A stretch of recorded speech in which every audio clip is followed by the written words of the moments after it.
चौधरी रमेश दलाल तुम संघर्ष करो, चौधरी रमेश दलाल तुम संघर्ष करो, चौधरी रमेश दलाल तुम संघर्ष करो।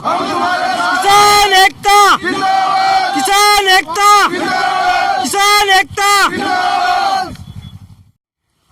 किसान को क्या क्या दिक्कत आती है और सरकार में बैठे हुए लोग कितने असंवेदनशील है जिनको इन चीज़ों का संज्ञान नहीं है। मैं आज के इस कार्यक्रम के माध्यम से पूरे देश के सामने कुछ सही तस्वीर लाना चाहता हूँ।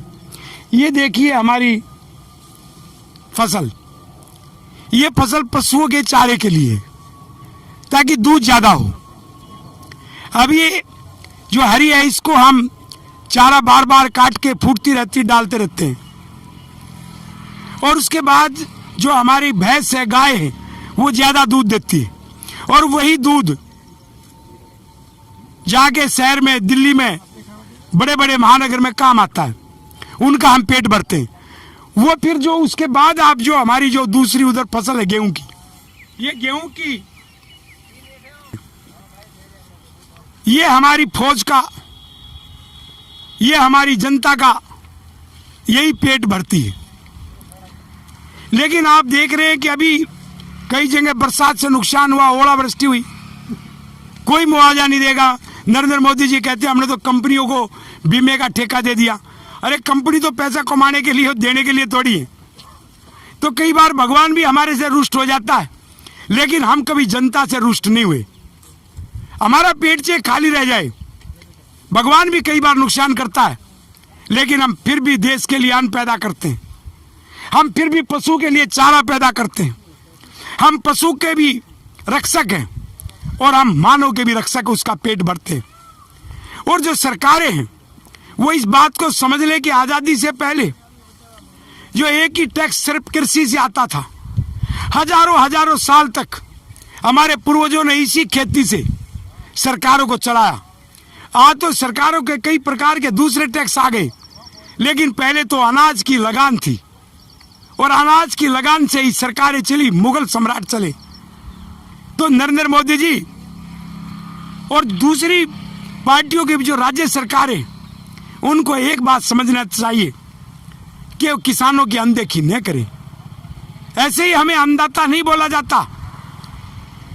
अन्नदाता हम अन्न का दान कर रहे एक तरह से, क्योंकि हमें बाजार मूल्य तो मिल नहीं रहा। हमारी खून पसीना जो हम अपनी फसल को तैयार करने के लिए लगाते हैं, उसका मूल्य कभी नहीं मिलता। पूरा परिवार मजदूरी करता है। हमारे छोटे से बच्चे से लेके और बूढ़ा 90 साल का, वो आकर के खेत में श्रम करता है, वो अपना योगदान देता है और उसकी हमें कभी भरपाई नहीं हो पाती। लेकिन हम क्यों करते हैं? हम इसलिए करते हैं कि हम इस धरती को अपनी माँ समझते हैं। वो खाली भारत को माँ का नारा दे के वोट लेते, न भारत को माँ मानते, न इस धरती को माँ मानते। और हम जिस प्रकार से भारत को माँ मानते, उस प्रकार से अपनी इस धरती को माँ मानते। इस धरती की रक्षा भी करते हैं, ये खराब नहीं हो, इसको बार बार जोतते हैं। और एक तरफ इंसानियत के लिए अन्न पैदा करते हैं और पशुओं के लिए चारा पैदा करते हैं, तो वही अपना भी गुजारा इसी माँ से होता है। इसलिए हम इसको धरती माँ बोलते हैं। सर, नेताओं की प्रॉपर्टी तो बढ़ती जा रही है और एक तरफ जो है जमीन अधिग्रहण की जा रही है सरकार द्वारा, क्योंकि नेताओं को पता है वो तो संपत्ति, आज सत्ता और संपत्ति के आवर्त में घूम रहे।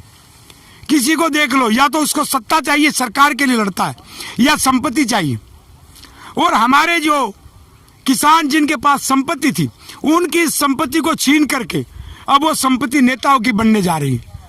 नेता सस्ते भाव में खरीदते हैं और उनके तो जमीनों के मालिक हो गए, बड़ी बड़ी बिल्डिंग के मालिक हो गए, और हम जमीन खोदते जा रहे हैं। जमीन अधिग्रहण का मतलब क्या है?